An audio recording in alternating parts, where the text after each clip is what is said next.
نحمده ونستعينه ونستغفره ونؤمن به ونتوكل عليه ونعوذ بالله من شرور أنفسنا ومن سيئات أعمالنا من يهده الله فلا مضل له ومن يضلل فلا هادي له ونشهد أن لا إله إلا الله وحده لا شريك له ونشهد أن سيدنا ونبينا وإمامنا وسندنا ومولانا محمدا عبده ورسوله صلى الله تبارك وتعالى عليه وعلى آله وصحبه وبارك وسلم تسليما كثيرا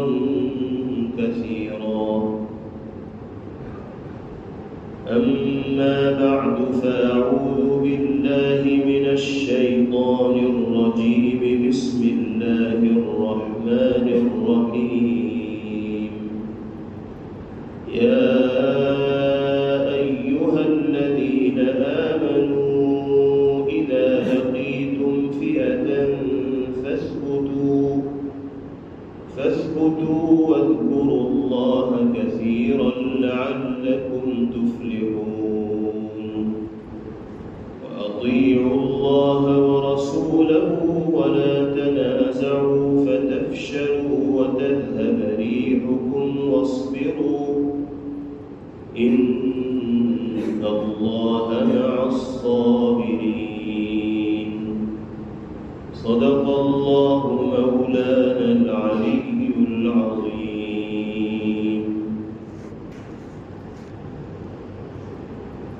اللہ تعالیٰ نے انسانوں کو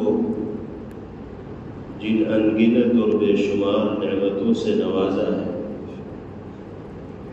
ان میں بڑی جلیل القدر اور عظیم المرتبت نعمت زندگی کی ہے، اس لیے کہ ساری نعمتوں سے لطف اندوز ہونے کا دار و مدار نعمت زندگی ہی پر ہے۔ جان ہے تو جہان ہے، انسان زندہ ہوگا تو دولت ایمان سے مشرف ہوگا، ایمانی تقاضوں پر عمل کرنے کے مواقع بھی اس کو میسر ہوں گے،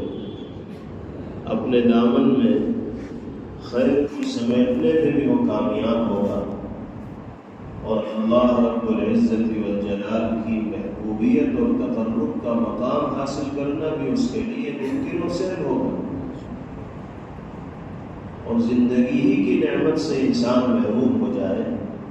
تو پھر یہ سارے کے سارے خواب اس کے ادھورے رہ جائیں۔ اسی لیے اللہ تعالیٰ نے جہاں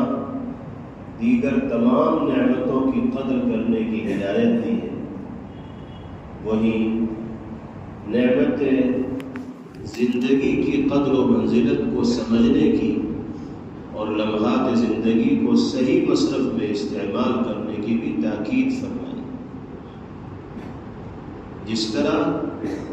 ایک ایمان والے پر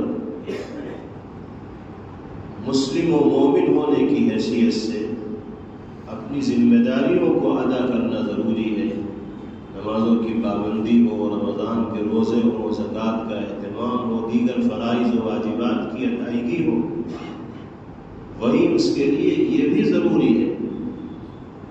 کہ اپنی زندگی کو ہر طرح کی مضرت سے، نقصان سے بچانے کی فکر و کوشش کرے، ہلاکت کے منہ میں نہ جائے، کوئی ایسی حرکت نہ کرے جس سے اس کو جسمانی طور پر نقصان پہنچنے کا اندیشہ ہو، یہ جس سے اس کی زندگی پر آنچ آنے کا اندیشہ ہو۔ جس طرح فرائض و واجبات کی ادائیگی ایک مومن کی ذمہ داری ہے، اسی طرح اپنی جان اور اپنے جسم کی حفاظت کے لیے بندوبست کرنا یہ بھی ایمان والے کی ذمہ داری اور انسان کی ذمہ داری، کیونکہ یہ جان اللہ کی عطا کرتا ہے، یہ جسم اللہ کا عطا کرتا ہے، ہم اور آپ اس کے مالک نہیں ہیں۔ اللہ تعالیٰ نے چند روزہ نفع اٹھانے کے لیے جسم و جان ہمیں عطا فرمائی ہے، یہ اللہ کی جانب سے عطا کردہ امانت ہے۔ اس کی حفاظت کی فکر کرنا اور ہر طرح کے نقصان سے بچانے کا اہتمام کرنا یہ امانت داری ہے۔ اور اگر کوئی ایسی حرکت کی جائے جس سے جان پر بن پڑتی ہو، یہ جسمانی اعتبار سے انسان کو نقصان پہنچنے کا اندیشہ ہو، تو وہ امانت میں خیانت کرنے والا قرار دیا جائے گا، بے ایمان اور خائن قرار دیا جائے گا۔ یہی وجہ ہے کہ سرکار دو عالم صلی اللہ تعالی علیہ وسلم نے صاف لفظوں میں اپنے ماننے والوں کو یہ ہدایت دی ہے کہ موت کی تمنا مت کرنا۔ لا يتمنى احدكم الموت، کیسے ہی حالات کیوں نہ ہو،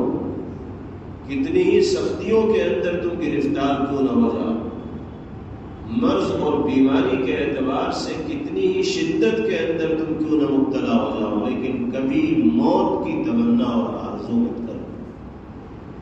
کیونکہ موت کی تمنا کرنے کا مطلب نعمت زندگی سے ہاتھ کھڑے کرنا ہے، اور اللہ کو یہ پیغام دینا ہے کہ مالک ہمیں حیات کی اور زندگی کی ضرورت نہیں، تو یہ تو اللہ کی نعمت کی ناقدری ہے۔ آپ کی اور ہماری ذمہ داری جسم و جان کی حفاظت کی۔ نبی کریم علیہ الصلوۃ والسلام نے ارشاد فرمایا، خیرکم من طال عمرہ وحسن عملہ، تم میں بہترین انسان وہ ہے جو لمبی عمر پانے والا ہو اور اچھے اعمال کرنے کی توفیق اللہ رب العزت والجلال نے اس کو بخشی ہو۔ انسان کو جتنے زیادہ دن دنیا میں رہنے کا موقع ملے گا، اتنی ہی نیکیوں کا گراف وہ اپنے نام اعمال کے اندر بڑھا سکتا ہے، بشرطے کہ وہ لمحات زندگی کو صحیح مسلک میں استعمال کرنے والا ہو اور اپنے آپ کو شریعت و سنت کے تقاضوں کے مطابق زندگی گزارنے کا عادی اور پابند بنانے والا۔ ایسی تمام چیزیں جن کا استعمال جسمانی اعتبار سے انسان کے لیے مضر اور نقصان دہ ہوتا ہے، شرعی اعتبار سے ان کا استعمال درست نہیں۔ شراب نوشی ہو، نشہ آور اشیاء کا استعمال ہو، گٹکے جیسی چیزوں کا کھانا ہو، یا اور بہت سے ایسے مشروبات اور کھانے کی چیزیں بازار میں مہیا ہیں کہ جن کو بڑے ذوق و شوق کے ساتھ لوگ استعمال کرتے ہیں، جانتے ہوئے کہ یہ چیزیں ان کے جسم کو نقصان پہنچانے والی، پھیپھڑے خراب کر دیں گی، کڈنی خراب کر دیں گی، دل کے نظام کو متاثر کر دیں گی، جسمانی اعتبار سے ذوف و اضمحلال کا شکار کر دیں گی۔ سب کچھ جاننے بوجھنے کے باوجود اپنے شوق کے سامنے مجبور ہو کر انسان ایسی مضر صحت چیزوں کو استعمال کرتا ہے۔ اس کو یہ معلوم ہونا چاہیے کہ صرف نماز چھوڑنا ہی جرم نہیں ہے، جسم کو نقصان پہنچانے والی چیزوں کا استعمال بھی جرم ہے، اور اللہ کی بارگاہ میں حاضری کے وقت سوال ہوگا کہ ہم نے تمہیں جسم و جان عطا کی تھی، تم نے اس کی حفاظت کا بندوبست کیوں نہیں کیا؟ تم تو زہر کھاتے رہے، ایسی چیزوں کا استعمال کرتے رہے جو جسم کے لیے بھی نقصان دہ، زندگی کے لیے بھی نقصان دہ۔ کتنے لوگ ایسے ہیں جو گٹکے کھانے کے ایسے عادی ہیں کہ 24 گھنٹے میں بیشتر اوقات ان کا منہ بھرا رہتا ہے،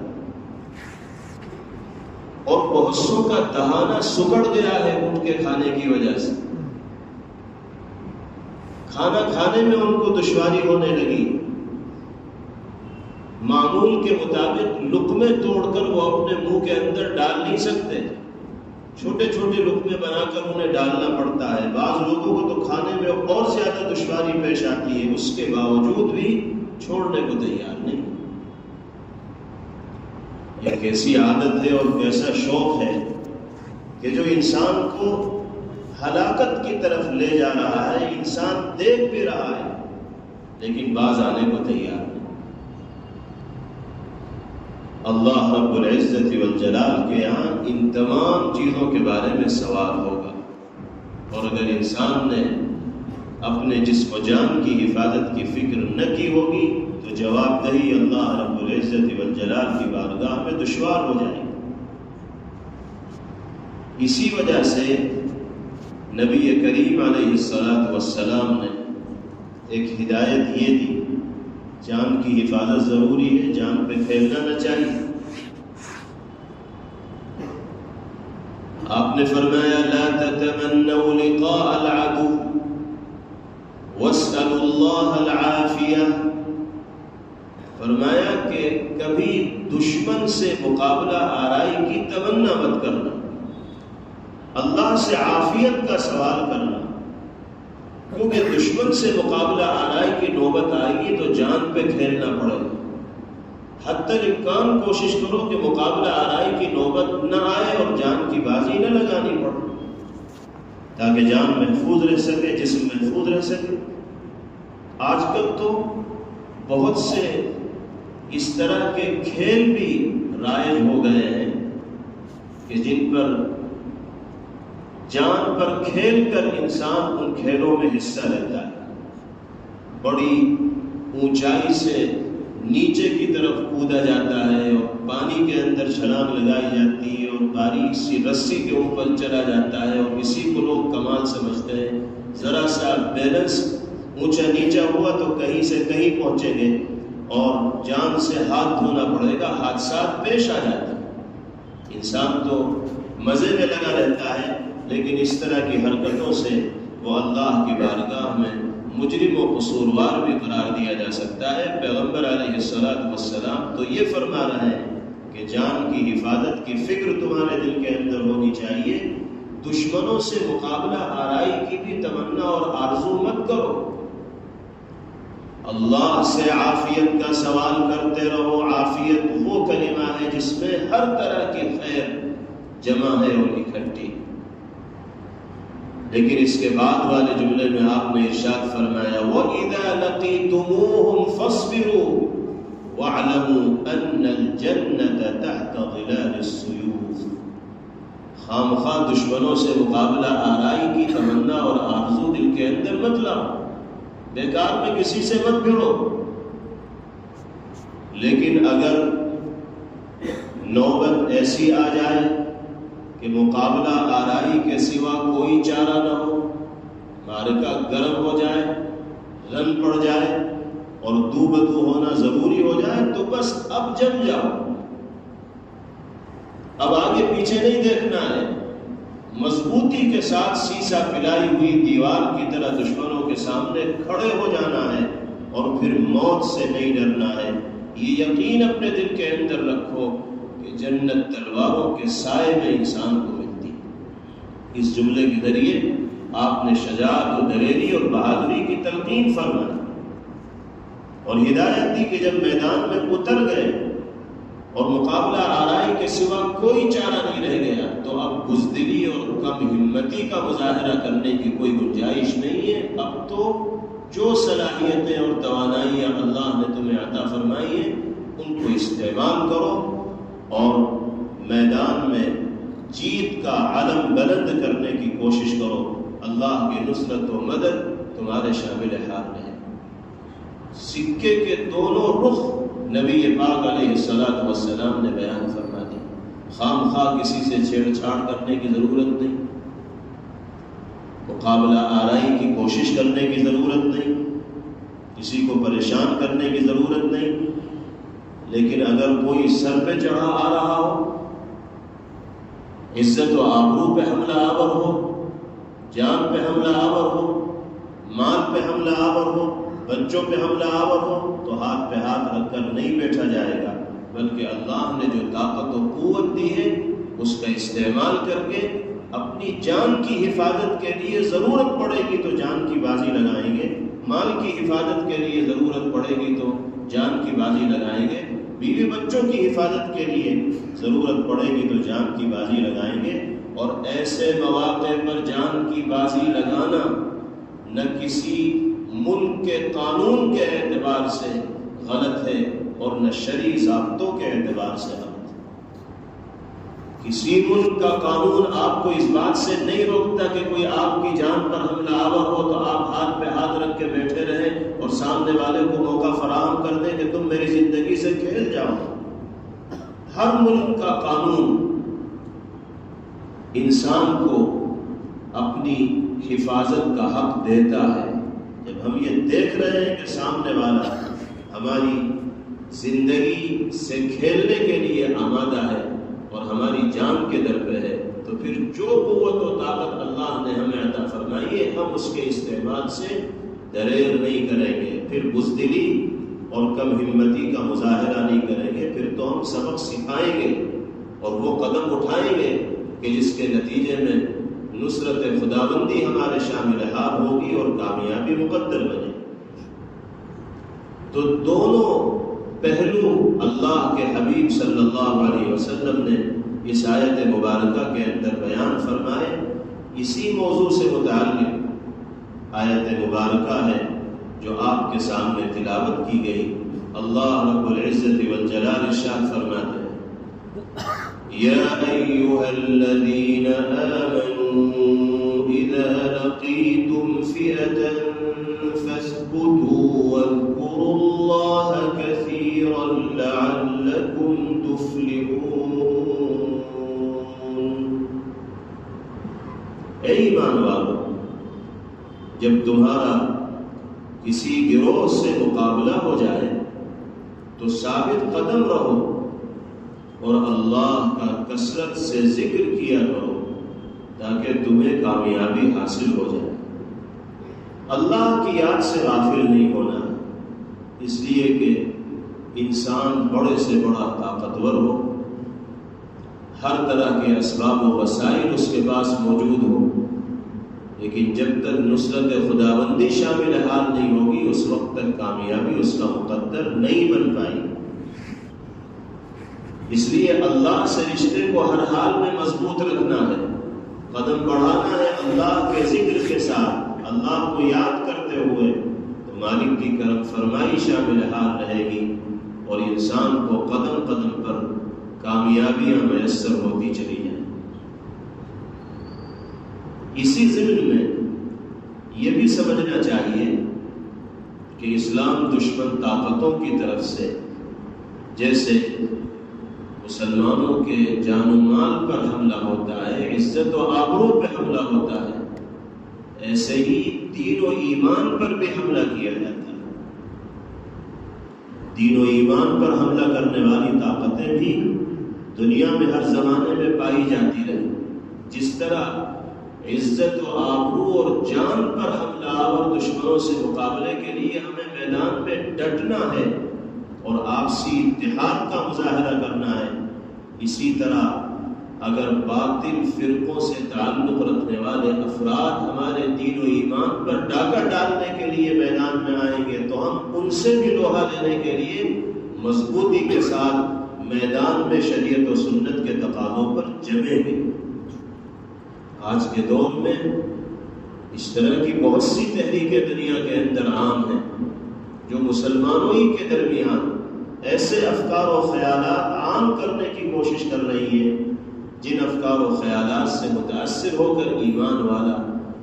دولت ایمان سے بھی محروم ہو جاتا ہے، عقیدہ صحیحہ سے محروم ہو جاتا ہے۔ ایسے افکار و خیالات ہیں جن کو اختیار کرنے کے نتیجے میں سرکار دو عالم جناب محمد الرسول اللہ صلی اللہ تعالی علیہ وسلم کو خاتم النبیین ماننے کا جو عقیدہ ہے اس عقیدے کے اوپر آنچ آتی ہے، اور جو لوگ ان افکار باطلہ سے متاثر ہوتے ہیں وہ پیغمبر علیہ الصلوۃ والسلام کو خاتم النبیین ماننے سے انکار کرنے لگتے ہیں۔ اور بھی دیگر فساد ہے، بگاڑ ہے جو باطل فرقوں سے تعلق رکھنے والے افراد سے متاثر ہونے کے نتیجے میں لوگوں کی زندگی کے اندر نمایاں ہوتے ہیں۔ اللہ رب العزت والجلال کے ارشاد گرامی ہے کہ اگر دشمن تم پر حملہ آور ہو، کسی گروہ سے تمہارا مقابلہ ہو، چاہے وہ گروہ تمہاری جان کا دشمن ہو اور چاہے وہ گروہ تمہارے دین و عقیدے کا دشمن ہو، مقابلہ جب ہوگا تو مضبوطی کے ساتھ تمہیں میدان کے اندر جمے رہنا ہے، ڈٹے رہنا ہے اور دینی اور ایمانی بنیادوں پر مضبوطی کے ساتھ قائم و دائم رہنا، اللہ کی رسی کو نہیں چھوڑنا، تبھی اللہ کی نصرت و مدد انسان کے شامل حال ہوگی اور کامیابیاں پھر اس کے قدم چومتی چلی جائیں۔ تو ایک شرط میدان میں کامیابی حاصل کرنے کے لیے اسباب و وسائل اختیار کرنے کے ساتھ ساتھ اللہ سے رشتے کو مضبوط رکھنا، اور دوسری شرط اگلی آیت مبارکہ میں ذکر کی جا رہی ہے، اللہ کے رسول صلی اللہ علیہ وسلم کی اطاعت و فرمانبرداری کرنا اور آپسی اتحاد اور ہم آہنگی کے ماحول کو برقرار رکھنا۔ جب تک ہماری صفوں میں باہمی اتحاد نہیں ہوگا اور ہم ایک دوسرے کے سلسلے میں خیر خواہی اور ہمدردی کا جذبہ اپنے دل میں رکھنے والے نہیں ہوں گے، اس وقت تک ہم دشمن کے سامنے اپنی طاقت ثابت کرنے میں، لوہا منوانے میں کامیاب نہیں ہوں گے۔ اگر ہم ٹکڑیوں میں بٹ جائیں گے، جماعتوں میں منتشر ہو جائیں گے، قبائل و برادریوں کی بنیاد پر ہم تقسیم ہو جائیں گے، تو ہماری تعداد آج سے 10 گنا زیادہ بھی اگر ہو جائے تب بھی ہم اپنے بد مقابل کو مرعوب کرنے میں کامیاب نہیں ہو پائیں گے، کیونکہ طاقت انسانی جماعت کی اسی وقت اثر انداز ہوتی ہے جب ان میں آپسی طور پر اتحاد پایا جاتا ہو، ایک دوسرے کی ہمدردی کا جذبہ پایا جاتا ہو، اور اگر جماعت کے افراد ہی ایک دوسرے کی ٹانگ کھینچنے میں، ایک دوسرے کو ذلیل و رسوا کرنے میں، ایک دوسرے کو نیچا دکھانے میں لگے رہیں گے تو دشمن کھیل جائے گا، بازی مار جائے گا، اور ہم آپسی میں سر مٹھول کرتے رہیں گے، ہم ایک دوسرے کے خلافی سازشوں میں لگے رہیں گے۔ اللہ نے اس اہم ہدایت کو اس آیت مبارکہ میں ذکر فرمایا۔ ارشاد ربانی ہے وَأَطِيعُوا اللَّهَ وَرَسُولَهُ وَلَا تَنَازَعُوا فَتَفْشَلُوا وَتَذْهَبَ رِيحُكُمْ وَاصْبِرُوا إِنَّ اللَّهَ مَعَ الصَّابِرِينَ۔ اور اللہ اور اس کے رسول کی اطاعت کرو، پیغمبر علیہ السلام کی اطاعت و فرمانبرداری بڑے اعلیٰ درجے کی چیز ہے اور بڑے شرف کا باعث، بہت فوائد ہیں حضور پاک علیہ السلام کی سنتوں پر عمل کرنے۔ آپ نے ارشاد فرمایا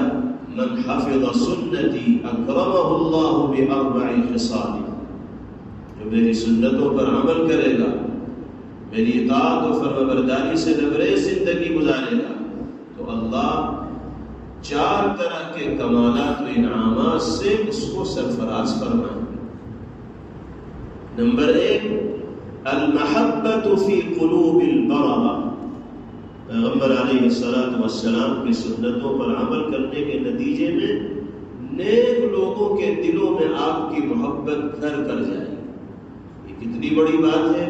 کہ اللہ کے نیک بندے محبت کرنے والے بن جائیں، اور جب انسان اللہ کے نیک بندوں کی نگاہ میں محبوبیت کا مقام حاصل کرے گا تو پھر اللہ کی نگاہ میں بھی مقام محبوبیت اسے ایک دن حاصل ہو جائے گا۔ یہ مقام انسان کو نصیب ہوگا تو پیغمبر علیہ السلام کی سنتوں پر عمل کرنے کی بدولت نصیب ہوگا۔ دوسرا انعام آپ نے ذکر فرمایا والہیبۃ فی قلوب الفجرہ، سنتوں پر اگر عمل کرو گے، نبی پاک علیہ السلام کی ہدایات و تعلیمات کو اگر اپنی زندگی کے اندر داخل کرو گے تو اللہ تمہاری پیشانی پر وہ رعب و ہیبت پیدا فرمائیں گے جو فجار و فساق کے دلوں کے اندر اترتی چلی جائے گی۔ پھر تمہاری آنکھوں سے آنکھیں ملانے کی ہمت بڑے سے بڑے 30 مارخاں کے اندر نہیں ہوگی۔ اہل ایمان کو جو ایمانی تقاضوں پر عمل کرنے والے ہوتے ہیں اور پیغمبر علیہ السلام کی سنتوں سے معمور زندگی گزارنے کی توفیق اللہ ان کو مرحمت فرماتے ہیں، ان کی پیشانی میں یہی نور ہوتا ہے اور ان کے چہرے پر رعب کی یہی کیفیت ہوتی ہے کہ انسان کسی ارادے سے ان کے پاس آتا ہے، لیکن ان کے چہرے کو دیکھ کر اس کے دل کی کیفیت تبدیل ہو جاتی ہے۔ الہیبۃ فی قلوب الفجر، فجار و فساق کے دلوں میں تمہاری ہیبت پیدا ہوگی اگر پیغمبر علیہ السلام کی سنتوں پر عمل کرو۔ تیسری چیز آپ نے ارشاد فرمائی السعۃ فی الرزق، روزی میں برکت ہو۔ روزی کے لیے تو صبح سے شام تک انسان محنت و مزدوری اور ملازمت و تجارت کرتا، اللہ تعالیٰ ان اسباب میں ایسی برکت عطا فرمائیں گے کہ امید سے زیادہ آمدنی کے ذرائع اس کے لیے مہیا ہوتے چلے جائیں گے۔ یہ صدقہ ہوگا حضور پاک علیہ السلام کے مبارک طریقے پر عمل کرنے کا۔ اور آخری چیز آپ نے ارشاد فرمائی الثقۃ فی الدین، سنتوں پر عمل کرنے کی بدولت دین پر مضبوطی کے ساتھ جمے رہنے کی توفیق اللہ عطا فرمائیں گے، اور انسان زندگی کے ان لمحات کو اللہ اور اس کے رسول صلی اللہ علیہ وسلم کی مرضی اور منشا کے مطابق گزارنے میں کامیاب ہو۔ اس لیے جہاں اللہ کے احکامات پر عمل کرنے کا اہتمام ہونا چاہیے، وہی پیغمبر علیہ السلام کی تعلیمات و ہدایات پر بھی عمل کرنے کی ہر ممکن کوشش مسلمان کو کرنی چاہیے، اور پیغمبر علیہ السلام کی اطاعت در حقیقت اللہ کی اطاعت، کیونکہ اللہ نے اپنے حبیب کی اطاعت کا حکم دیا ہے۔ قرآن پاک میں باری تعالیٰ نے ارشاد فرمایا وَمَا أَرْسَلْنَا مِن رَّسُولٍ إِلَّا لِيُطَاعَ بِإِذْنِ اللَّهِ، ہم نے جتنے بھی رسول دنیا میں بھیجے ان کو بھیجنے کا مقصد ہی یہ تھا کہ دنیا انسانیت ان کی اطاعت و فرما برداری کرنے والی بنے۔ ان کو تو ماڈل بنا کر بھیجا، آئیڈیل بنا کر بھیجا، مثال بنا کر بھیجا، ان کو دیکھ کر اپنی زندگی کی سمت متعین کرنی چاہیے، رخ متعین کرنا چاہیے۔ چنانچہ یہی فرمایا گیا وَأَطِيعُوا اللَّهَ وَرَسُولَهُ وَلَا تَنَازَعُوا فَتَفْشَلُوا وَتَذْهَبَ رِيحُكُمْ وَاصْبِرُوا إِنَّ اللَّهَ مَعَ الصَّابِرِينَ۔ اور اللہ اور اس کے رسول کی اطاعت کرو اور آپس میں جھگڑا نہ کرو، ورنہ تم کمزور پڑ جاؤ گے اور تمہاری ہوا اکھڑ جائے گی۔ اور صبر سے کام لو، یقین رکھو کہ اللہ صبر کرنے والوں کے ساتھ رہے۔ وَلَا تَنَازَعُوا، جھگڑا مت کرو آپس میں،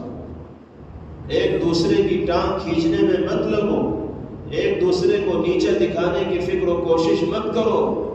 ایک دوسرے کے لیے ذلت و رسوائی کا سامان فراہم کرنے والے مت بنو۔ خود اگر عزت کے ساتھ جینا چاہتے ہو تو دوسرے کو عزت دینی پڑے گی۔ یہ ناممکن ہے کہ تم دوسروں کو ذلیل کرو اور خود عزت کی زندگی گزارو۔ خود اطمینان و سکون اور راحت کی زندگی جینا چاہتے ہو تو اپنے بھائیوں کی زندگی میں بھی اطمینان و سکون اور راحت کی کیفیت پیدا کرنے کی فکر کرنی ہوگی۔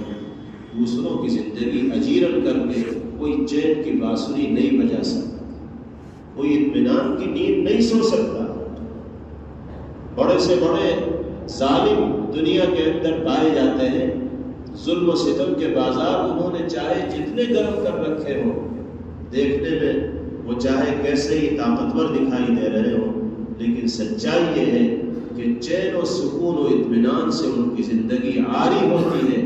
اپنے بند کمروں کے اندر بھی ان کو یہ دھڑکا لگا رہتا ہے کہ نہ جانے کس وقت کون ہم پہ حملہ آور ہو جائے اور ہماری جان سے کھیل جائے۔ کہیں بھی وہ اپنے آپ کو محفوظ تصور نہیں کرتا، ان کا ظلم انہیں چین سے نہیں بیٹھے رہنے دیتا۔ اس لیے انسان کو سب کے فائدے کا کام کرنا چاہیے اور کسی کو اپنی ذات سے نقصان پہنچانے کی کبھی بھی کوشش نہ کرنی چاہیے۔ مسلمان کی شان بتائی پیغمبر علیہ السلام نے، المسلم اخو المسلم، مسلمان تو بھائی بھائی، لا یظلمہ ولا یخذلہ ولا یحقرہ، نہ مسلمان کسی مسلمان پر ظلم و زیادتی کر سکتا ہے، نہ مسلمان کسی دوسرے مسلمان کو ذلیل و رسوا کر سکتا ہے، نہ مسلمان کسی دوسرے مسلمان کو حقیر و کمتر تصور کر سکتا ہے۔ بِحَسْبِ امْرِئٍ مِّنَ الشَّرِّ أَن يُحَقِّرَ أَخَاهُ الْمُسْلِمِ، انسان کے برا ہونے کے لیے اتنا ہی کافی ہے کہ وہ اپنے کسی بھائی کی توہین و تذلیل کا سامان کرنے والا، اس کے برا ہونے کے لیے اتنا ہی کافی۔ اللہ ہمیں معاف فرمائے۔ ایک طرف تو پیغمبر علیہ السلام کی یہ ہدایت ہے جس میں آپسی محبت، آپسی مودت اور آپسی اخوت و بھائی چارگی کو فروغ دینے کی ترغیب و تلقین کی گئی، اور دوسری طرف ہمارا آپسی انتشار ہے، آپسی عداوتیں ہیں، آپسی دوریاں ہیں، آپسی دشمنیاں ہیں جو اتنی گہری ہو گئی ہے کہ ایک بھائی دوسرے بھائی کا چہرہ دیکھنے کے لیے تیار نہیں۔ دوسری رشتہ داریوں کا نمبر تو بہت بعد میں آتا ہے، بھائیوں کے درمیان تلواریں لٹکی رہتی ہیں، اور حقیقی بھائی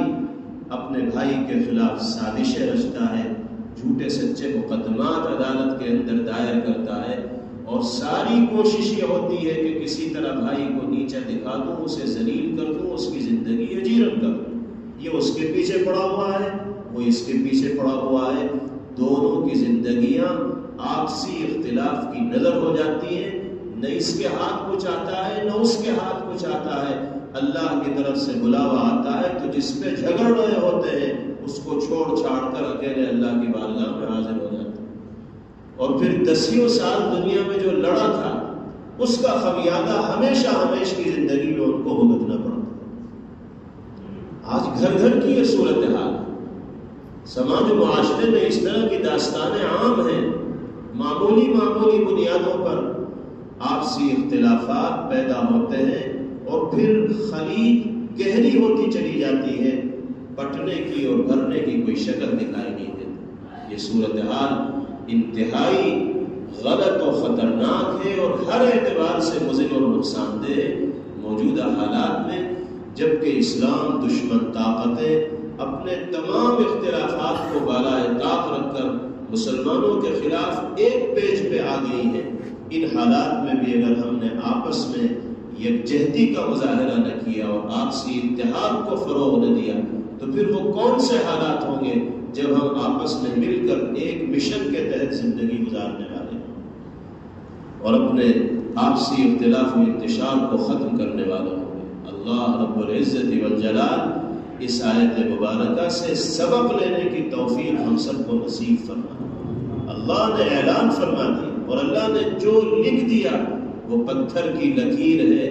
وہی ہوگا جو اللہ نے فرمایا ہے۔ میرے اللہ فرما رہے ہیں کہ مت جھگڑو،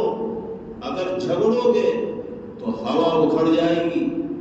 نام لینے والا تمہارا کوئی باقی نہیں رہے گا، تمہاری کوئی طاقت، تمہارا کوئی رعب، تمہاری کوئی حیثیت دشمنوں کے مقابلے میں نہیں ہوگی، کوئی تمہیں پوچھنے والا نہیں ہوگا۔ کامیابی چاہتے ہو تو آپس میں متحد ہو کر رہو اور دین کی بنیادوں پر مضبوطی کے ساتھ جمے رہو، ہماری نصرت و مدد شامل حال ہوگی، دنیا میں بھی عزت قدم چومے گی اور آخرت میں بھی کامیابیوں سے ہم کنار ہوں گے۔ اللہ تعالی ہم سب کو اسی تلقین اور ہدایت کے مطابق زندگی گزارنے کی توفیق نصیب فرمائے۔ وآخر دعوانا ان الحمدللہ رب العالمین۔ Thanks for watching. Don't forget to like, comment, share and subscribe to Al Wahid channel.